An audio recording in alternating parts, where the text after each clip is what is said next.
Hey guys, welcome back to Faith Not Formality. For today's episode, I have special guests Travis and Harry with me. Happy to be here. Thanks for having us. Howdy. So how have you guys been going? Really good. Very well. That's good. So to defrost us a little bit and get straight into it, what did your childhood look like in terms of Christianity? Did you guys grow up in a faith-based household? What did that look like for you two? Well, for me, I definitely grew up in a faith-based household. Growing up, my parents were always quite involved in the church, even from a young age. My parents would lead worship, and then, as we got older, I think majority of us in the family were volunteering on cafe as well. Mm-hmm. So it was always like church and Christianity was a big part of our lives for sure. Yeah. What about you, Harry? Yeah, in church as well. Mum and dad were pastors, so church was a big part of life. On holidays I was here. So yeah. Yeah, that's cool. That sounds like you guys were really involved with your families, like at church. So what does a typical Sunday look like for you back then? And then also, like, what does it look like for you now? Well, back then I was in Life Kids running amok. Now I'm with the big dogs in church, and just absorbing a lot more from preach, taking a lot in from the worship. Yeah. Okay, so Life Kids is kind of like a kindy play for like the littlies on a Sunday to go and like hang out and like play around. Yeah. Yeah, cool. Indeed. Yeah, well, for me, because my parents were leading worship when I was younger, we would generally get to church quite early in the morning for them to set up and get ready. As a little kid, I would bring my iPad or some like coloring stuff. I would sit at the back while they did that. So that's more when I was quite younger. But now it's get to church, say hi to everybody, grab a seat, get involved in the worship, take notes during the sermon. Then kind of just hang around with everybody, catch up. Yeah. That's pretty much it. Yeah. Do you guys enjoy your Sunday lunches? Oh, absolutely. It's a priority, hey. Yeah. Yeah. No. What? Just go home and have lunch. I feel like a Sunday lunch is a key thing? after church thing. Like with your family or with your friends, Sunday lunch is like I know I look forward to it. So how do you think that your parents have influenced you in your faith journey? Do you think that they've impacted how you found God and the level and strength of your relationship with Him? Yeah, definitely. I think my parents played a big role in laying the foundation of my faith and introducing their love for God to me when I was young, and their kind of passion to instill that in me was definitely a big factor. And little things like playing worship music around the house, being involved in church was definitely, I said, the laying foundation for me. Yeah, that's good. What about you, Harry? Yeah, probably the same. Role modeling worship music around the house, and also just setting me up to experience God for myself.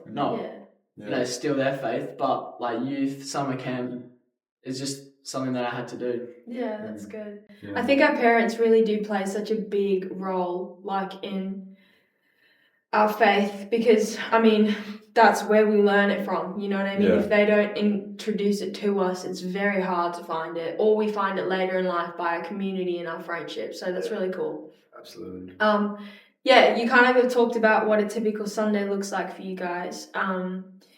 Are there any other moments during the week that you try and connect with God on a personal level rather than being just like on a Sunday or at youth on a Friday? Wednesday night gathers. Yep. Shout out WNG. Used to go to them, but then picked up a work shift on Wednesday, so couldn't make it in time. So it's just more of an everyday thing. At the start of the day, just read the Bible, pray into the week. Yeah, that's good. Yeah, that's good. For me, I've got like a nice little reading corner in my room with a beanbag and some lights. Oh. Yeah. So I like to take some time, really whenever I feel like it during the day, either at the start or I found myself doing it a lot at night, like late at night before bed, getting into the Word. Just having a little bit of prayer time and study time for the Word. So I think that's definitely a big one for me. Yeah, I find that if I don't it's definitely hard to start that habit, but once I have that habit, I feel like it's pretty stable. Not to say that it's like a permanent thing. Like, I definitely think that we all go through parts in our lives where we're keen to read the Bible, keen to pray, and then we'll go through a period where we're like, oh, like the Bible's lame, like I don't want to read that. But it's so important for our days and our weeks to structure ourselves, because it just sets us up for like keeping our eyes on God even when we go through like hard things, like it helps us to have the perspective of what would Jesus do. So I think that's really cool. Because especially like when you're not in the Word, something I've learned is when you're not in the Word, you're in your feelings. That's where a lot of like confusion and that kind of stuff comes into play. So it's definitely an important habit. Yeah, that's good. So your parents, obviously, you've said that they created a foundational faith for you guys from when you were young. Would you say that there was a big moment where you found and discovered God for yourself, and you were like this is the moment where I'm going to now take that responsibility and choose to follow God in my not I was going to say in my own strength, not my own strength, but personally and relationally? Yeah, definitely. Year 7 camp, Saturday night, worship was kicking. Shout out. Me and a close mate, just towards the end, we just felt the presence of God descend on us. And it was like, I'm not a crying man, keep my emotions in check, but nonchalant. the waterworks happened. So if you can, not that I think that you really can, but try and describe for us what that experience was like of feeling God's presence for the first time. Yeah, I don't think you can really describe it to a non-believer, but it's just like you can't control it. And it just happens. Just like an overwhelming feeling of, I guess, love in a way. Like, would you agree with that? And the physical experience for like people is different. Yeah. Sometimes it might be like shaky hands, or in my case it was like the waterworks. Yeah, so I know that I can get pretty teary when it comes to Holy Spirit. But people react differently. Like, some people don't cry at all, which I find crazy, because I'll pretty much cry anytime a worship song is on. Not because I'm like an emotional mess, but just because I'm like overwhelmed with God's love for me. Definitely. For me, I think I've had a couple over the years, but there's been like one main one that's been quite defining in my journey of faith. So there's kind of a lot of backstory to it, but I'll stick with the main kind of aspects. Last 2024, around mid 2024, I was at a basketball game and I had to walk off the court mid game because I had quite a severe panic attack due to a lot of things in the mix. But that night, it lasted quite a while, and we were driving back in the car. I remember you taking me back in the car. We started playing worship music, and there was at one point I was quite emotional. I was crying, and the voice of God cut through everything so clearly, and it's just like it was really clear. He spoke and he said, "I've called you to be mine." And that was, I get quite touchy when I talk about it. That's good though. Because that was like, there's nothing you can say to describe it. That whole experience, and it was just, everything went quiet, and it's just like I felt such a warmth and a love that like nothing else that was going on in my mind actually mattered. So that was definitely a big one, because it's like, whoa. It's like, this is holy, powerful. So that was probably my big switch from this is the concept of God to a relationship and a deep like connection to a loving Father. That's so cool. Because it's crazy that it just happens after a basketball game, because for me, all my experiences with God have been at church or at summer camp or at youth. That's definitely interesting, because I think one thing that we always need to like hold on to and consider is that God doesn't just move on a Sunday. He doesn't just move on a Friday. He doesn't just move at a festival or a conference or a camp, you know. And I think it's definitely hyped, which is why we feel like we feel God there.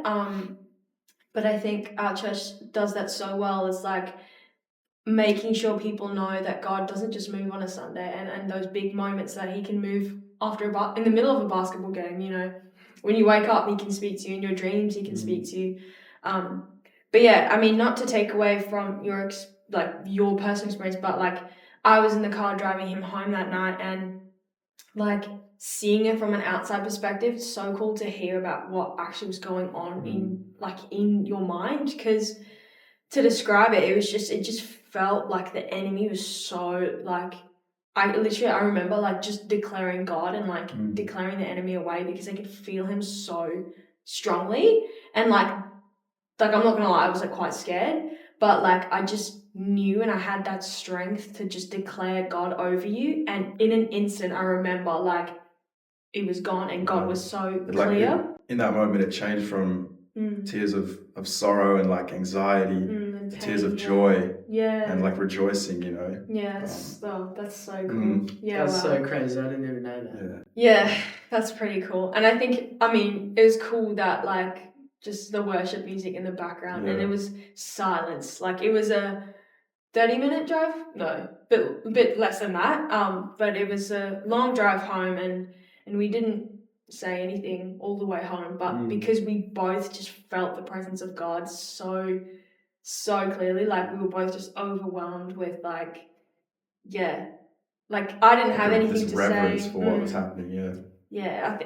Well, I haven't actually really deeped that yet. That's really cool. And so since then, like obviously when you decide to take God for yourself and grow your relationship with him, it's not a one-time decision. It's a daily decision. But how do you guys feel that, like, what was your guys' process after you decided to make that decision? What did that look like for you guys? Does that make sense? Yeah. I think, like you said, it's an everyday decision, because you're not always gonna feel like it's easier or you're on fire for God, you know. So it's just like a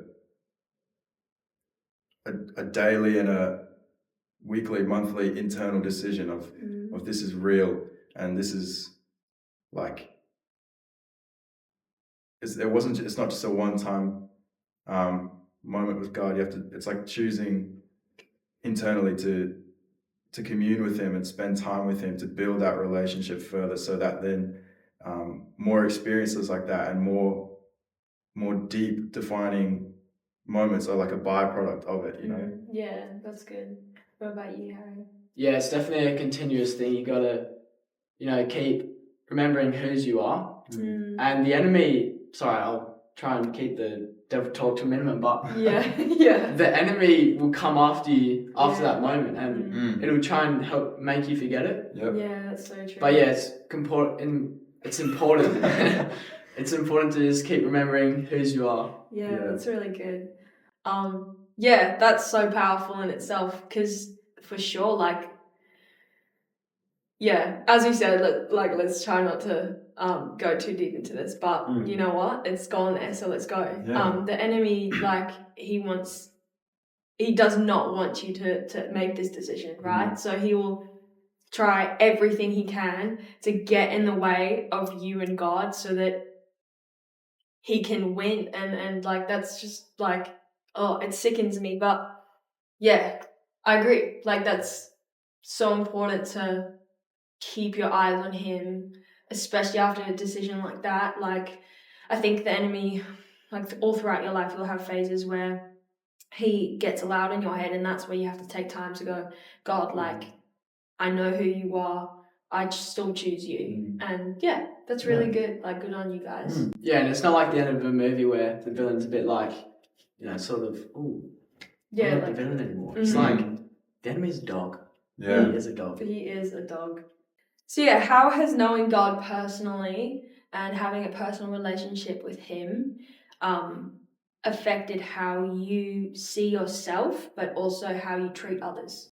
It's like when you see how loved you are and how much this God of the universe loves you, and he made you with a purpose. When you see that and understand that, and when you also fully realize how forgiven you are, that kind of shapes your view on other people, and you kind of have this lens towards others the same way that God sees you, like loved, free, son, daughter, created with a purpose. So that's kind of one that I've experienced since my deciding to follow God. Yeah, that's good. Yeah, I would agree on the outward look on other people. It's not like you're seeing them do things that you wouldn't do, and you're like, ugh. Like judge. It's like, you're not seeing the sinner, you're seeing the sin. Damn. Put it on a poster. Jeez. Get it, Harry. Preach it. You just like learning from Jesus and the way that he was so filled with compassion, and then like you said, seeing the sin, not the sinner, and then having compassion for the sinner and knowing that, you know, God forgives them, and then they just need to make that decision of following God and loving him with their whole heart. So that's great. It's really great. So you've kind of already like unpacked about how you bring God into your day to day, but is there any other things, like do you have any gifts that you feel like God has given you that you like to use in the ordinary? I'm a huge nature freak. And yeah, from a young age, you know, it started as dinosaurs, now it's whatever. It's just seeing the intricacy and the detail in creation, I think really like strengthens that, like, wow. Yeah, that like awe factor. For sure. Yeah, that's definitely the same for me. Like sunsets are a big one on that kind of topic. Just I like to every now and then go watch a sunset, have some worship music playing, and just be in awe of the craftsmanship and the artsy side of God, you know, like in the sunset. In terms of like gifts, I think one for me is I'm quite passionate about drumming. I'm on the youth band. So I definitely like to fill some time worshiping God through that, like playing drums, developing that skill for him, not for me, you know. Yeah. And then using it to glorify him, and on a Friday just like praise him. Like that's really cool. I guess for me and a lot of other people, glorifying God is like getting up on a stage and preaching, or going to the city and helping feeding the homeless, but it can, like, you get gifts and passions and you run with it. You don't, sometimes I've thought like, maybe I have to give up my dream for God. Will he still be number one if I do this? But just the best way you can glorify him and still follow your dream is just do it the best you can. Just become the best drummer in the world. And I think God gives you a passion for a reason, and your dreams, like, I feel like they're from God. Like, God's not gonna... I don't know really where I'm going with this, but I feel like, God gives you dreams and passions for a reason, and he wants you to run with that, you know, like everyone's got a unique thing about them that they love. Like, I love the ocean, you love nature. I love nature and the ocean.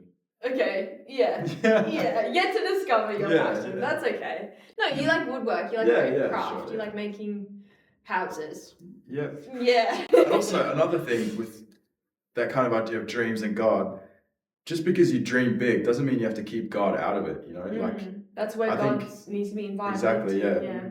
For that next level of prosperity, and I think, just invite God into it, pray with it. Like, it doesn't have to be this thing of, this is my big dream, I don't know if God's going to like it, type of thing, but invite him in, like, it's a relationship. It's not, that's really good. So to kind of wrap it up and close as a final question, how do you guys feel that you were called to spread this, I guess, experience or spread the word of God, like in your schools? Because I know that there is a big movement of that in this generation. Do you feel that revival? Hey, do you guys feel that weight that you carry, and how do you carry that throughout school? For our school, there's me and a couple of my friends that also are involved in church and youth. We've kind of started up a Bible study group twice a week for those that want to join. Like, it's not a set people that are allowed and not allowed. Yeah. But I think a lot of the time people make it bigger than what it has to be. Yeah. Like, have you heard about Jesus? Mm. Like, the time is now. Yeah. That kind of thing. Where it's just like, just come have a chat and chat about God, what your thoughts are. That kind of idea. That's kind of how I would maybe do it. Yeah. And definitely we're trying to change it to incorporate like a prayer space and a prayer time within that.